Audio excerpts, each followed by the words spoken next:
not long ago, somebody asked me to, throw together a video on why somebody would choose either the 550 or the 750 or the older 650, which is the same as the 750 for my purposes here. What makes one better or worse? Why would somebody choose one?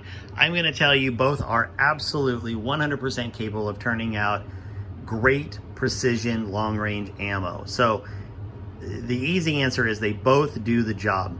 It's really going to come down to your familiarity with reloading, your comfortability, how prone you are to making mistakes, which I'll explain in a minute, and a couple other factors. So this is just my perspective and why I've chosen a 750.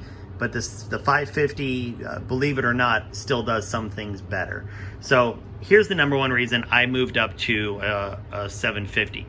5 stations, so I really like having an extra station to run a bullet feeder and to properly run a case feeder. The case feeder is a lifesaver for me in terms of not having to handle brass. That is a huge plus for me that the 550 could not provide. The auto indexing, however, is something that does take a little getting used to. So auto indexing meaning every time I raise and lower the handle here, it's going to advance the shell plate. Now on the 550, there's just a manual indexing that you're going to hit with your thumb, and it's going to move it forward. This is probably for me going to be kind of the biggest decision that you're going to make between the two, and here's why. With a 550, it's very forgiving. Now on a 750 here, because it's auto indexing, once your brass is in place here, it really can't go anywhere but forward, right? So it has to go from one station to the next because it's auto indexing. You do a lot of pulling your pins out, pulling out the locator pins, and pulling out brass if you make mistakes. Maybe you didn't drop enough powder, maybe you forgot to drop powder, maybe something didn't work right on one station. You are constantly going to be playing a game of pin pull out to get your brass out. Whereas on a 550, maybe you raise it, something doesn't happen right, you are not married to that thing automatically advancing forward. You can just pull the brass out, insert a new one, and away you go. If for some reason I had a problem with a piece of brass on this station and I had already raised it, as soon as it starts to come down, right, so as it's coming down, it is going to automatically start moving it forward, which means every station is moving along with it. And so the best way I can summarize this is, if I have a piece of brass and something goes wrong, imagine that all of these brass in these stations have not gone fully up.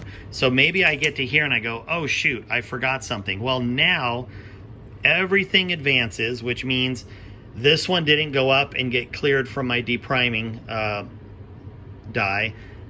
This one is going to come over and may not get properly primed.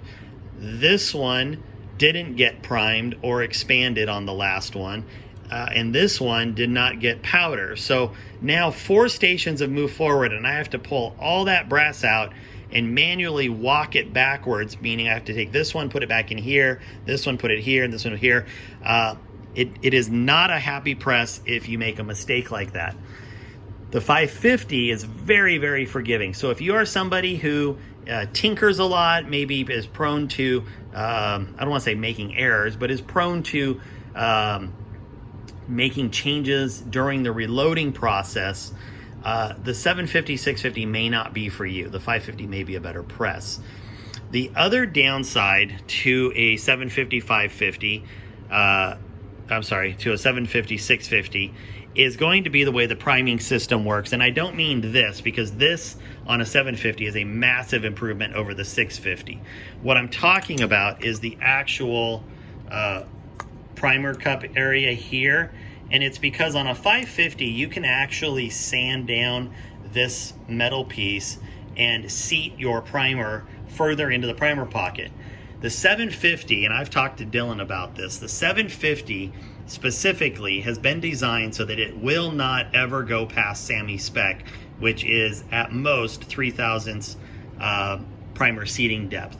And as somebody who likes seating their primers, 6, 7, 8, 9 thousandths, depending on the load I'm shooting, this is very limiting. And I have done a bunch of different workaround tests, I have yet to find a way to actually make it seat deeper reliably. Now, the upside with the 750 over the 650 is that they have included this whole assembly, and it has a stop in place, and that's part of, it's one of several things that prevents you from actually seating deeper, but it does give a very firm level engagement on the ram when it's coming down. The 750 is a larger footprint, so just make sure you have room there. But really, the biggest difference for me, like I said, is going to be the case feeder. It's going to have the extra room on the shell plate, or the tool head up here. And then you can see this is my other tool head that I use for brass prep and for bullets tipping. And yes, I actually tip on a Dillon. It is fully possible, and it works great. I obviously take this out when I'm doing my brass prep. That just happens to be in because I was doing some pointing the other day. But, you know, for me, it's a win. You know, I can forgive the progressive auto-indexing. Sure, I make mistakes, and, you know, I have to manually move some brass around as a result.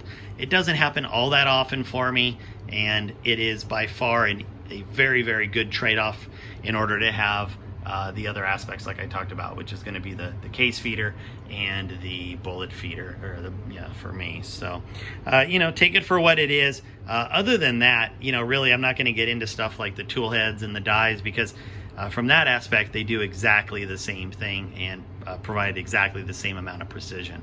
So there you go.